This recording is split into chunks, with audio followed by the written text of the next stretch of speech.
Eto na mga kapinoy, inis na inis ang mga pro-admin sapagkat hindi nila nakuha ang loob ni Chis Escudero. Pero bago natin pag-usapan yan, huwag kalimutang i-like ang video at mag-subscribe sa ating channel. Iginiit ni Senate President Chis Escudero na hindi makatarungan na matapos upuan ng ilang buwan sa Kamara ay sasabihin sila sa Senado na bilisan ang proseso ng impeachment trial laban kay Vice President Sara Duterte. Ang gusto ni Escudero ay maayos ang trial na ito na sang-ayon sa batas. Ibig sabihin, gusto niya na may kredibilidad ito at dapat kapani-paniwala. Bahagyang sinisi ni Escudero ang mga membro ng Kongreso sa pagpasa ng impeachment na para bang gusto nila ito agad matapos. Ayon kay Escudero, walang gagawing impeachment trial habang naka-session break ang Kongreso. Mag-e-eleksyon muna bago ang impeachment trial ni VP Sara. Sa mga kapinoy, paki-comment sa baba kung alay ba si Escudero ni VP Sara o tao rin ito ni BBM at Romualdez. Mag-subscribe sa channel para lagi kang updated. Tinatanong si Senator Pimentel, bakit daw walang nagtanong? Sasagutin ko yun. Trabaho ko bilang Senate President, sagutin o presiding officer, sagutin anumang katanungan na ibabato sa plenaryo. Pero hindi ko trabahong tanungin yung mga miyembro kung bakit hindi sila nagtanong at anong nasa isip nila, ba't hindi sila nagtanong. Fact is, walang nagtanong dahil hindi pa naman officially informed ang Senado, ang plenaryo, kaugnay sa paghahain ng impeachment complaint. Dahil dadaan pa ito sa isang proseso, sang-ayon sa rules at practice at procedure ng Senado kaugnay ng mga impeachment complaints. So sir, mali yung impression na parang may napag-usapan ba na wag itong itackle sa Senate plenary? Walang caucus na naganap, walang usapang naganap sa pagitan ng mga miyembro ng Senado kaugnay nito o kaugnay ng anumang bagay. Bago kami nag-adjourn kahapon, nung Martes, nung Lunes, kahit nung nagdaang linggo, wala kaming pagpupulong na formal kaugnay nito. So what will happen now on the articles of impeachment? As Senate President, it's your call, di ba sir? So what is your plan? Isa-isahin muna natin. Sang-ayon sa rules ng Senado, kapag kami inihaing articles of impeachment or complaint or resolution on impeachment sa Senado, the Senate President, nakalagay sa rules namin, shall take proper order of the subject of impeachment. Ngayon, ano bang ibig sabihin ng shall take proper order of the subject of impeachment? Hindi nung impeachment complaint, hindi nung impeachment but the subject of impeachment. Ibig sabihin nun, kailangan isaayos muna ng Senate President ang Senado para sa pag-conduct ng isang pagdinig o trial. Sasagutin ko rin yung isang napakinggan kong abogado na tila eksperto din daw sa mga bagay na ito.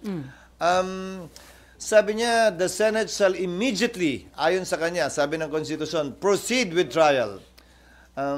Busin na lang ng konti pero parang hindi niya nabasa yung saligang batas. Walang sinabing immediately ang saligang batas.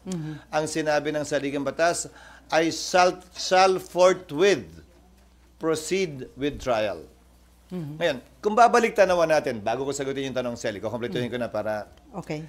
Kung babalik tanawan natin, may inihain na impeachment complaint noong 2011 laban kay Ombudsman Mercy Gutierrez. Inihain nyo ng March 23. Nag-adjourn ang Senado ng March 26. Walang ginawa ang Senado noon. Nagsimula ang trial May 19. Mahigit kulang-kulang isang buwan ang lumipas dahil magre-recess din sila noong mga panahong yon. Kung maalala nyo ang impeachment ni dating Chief Justice Corona, ng yumaong dating Chief Justice na si Corona, final ang impeachment complaint ng December 13, nag-trial po sila January 19. So kung susuriin nyo, base sa President yung salitang forthwith, hindi naman po ibig sabihin nun, kinaumagahan, agad-agad, dali-dali. Mahigit 2 buwang inupuan, pinag-aralan, binasa, tiningnan ng Kamara yung mga impeachment complaint na nakabinbin. Mahigit 2 buwan, hindi finorward ng Secretary General ang impeachment complaint sa tanggapan ng Speaker para i-refer sa plenary at sa Committee on Justice. Magkatabi lamang naman ang kwarto tulad sa Senado ng Secretary General at ng Speaker.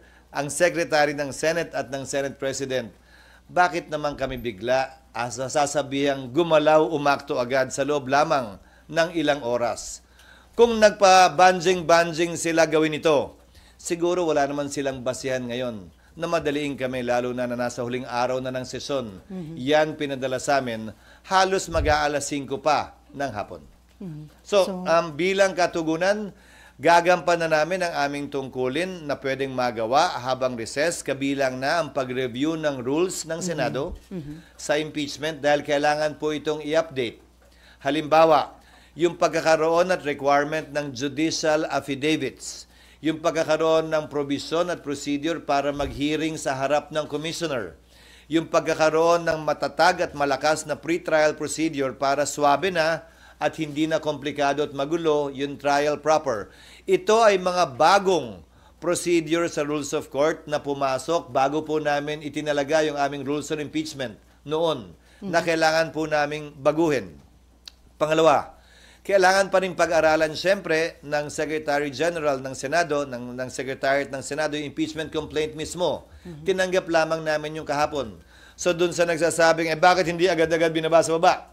May trabaho po kaming kailangan gampanan. Halimbawa, sang-ayon po kasi sa e-commerce law at sa e-gov law, pwede naman maglagay ng e-signature.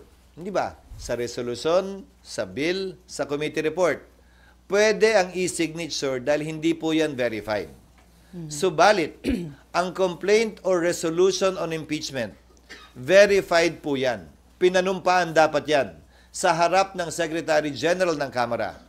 Susuriin pa po isa-isa ng Secretary ng Senado yung mga pirma kung e-sig ba yun o wet signature.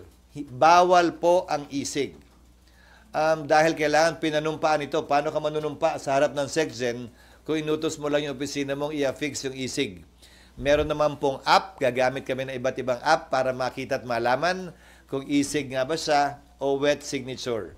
Para matiyak na yung bilang talaga ay sapat dun sa 1/3 para mag-comply dun sa direct filing sa Senado. Mga halimbawa lamang ito na mga dapat pang gawin at gampanan ng Senado. At bilang panghuling sagot, para mag-convene ang impeachment court, kailangan may sesyon ang Senado. Okay. Para manumpa ang impeachment judges, kailangan may sesyon ang Senado. Bagaman ang trial pwede mag-proceed kahit na recess, tulad ng nangyari kay dati at yumaong Chief Justice Corona, dapat ito'y masimulan, makonvene at mapanumpa ang mga judges kapag may sesyon. So kung may mangyayari mang aksyon o kaganapan kaugnay nito, yan ay mangyayari sa June 2, pag-resume ng Senado, matapos ang eleksyon at pasayan ng mayoriya ng Senado kung aamyendahan ba yung rules, anong ilalagay sa rules, i-authorize ba tulad ng nasa Rules of Court ngayon na suppletorily applicable na pwedeng mag-hearing habang recess dahil may 12 senador pa namang maiiwan natatawid hanggang 2028 pa ang termino, kabilang ako. 12 lamang naman ang matatapos ang termino. Gagawin ba yung parang sa Rules of Court, I'm only citing examples, na i-authorize yung 12, parang hearing before a commissioner, natanggapin lamang yung ebidensya. Ito'y court of record naman kasi. Ibig sabihin, kahit na wala pa at hindi personal na narinig yung ebidensya, mababasa naman. Ngayon nga may video pa. Okay. Sir, yung Sana natugunan ko yung iyong katanungan. Sir, Bagaman mahaba.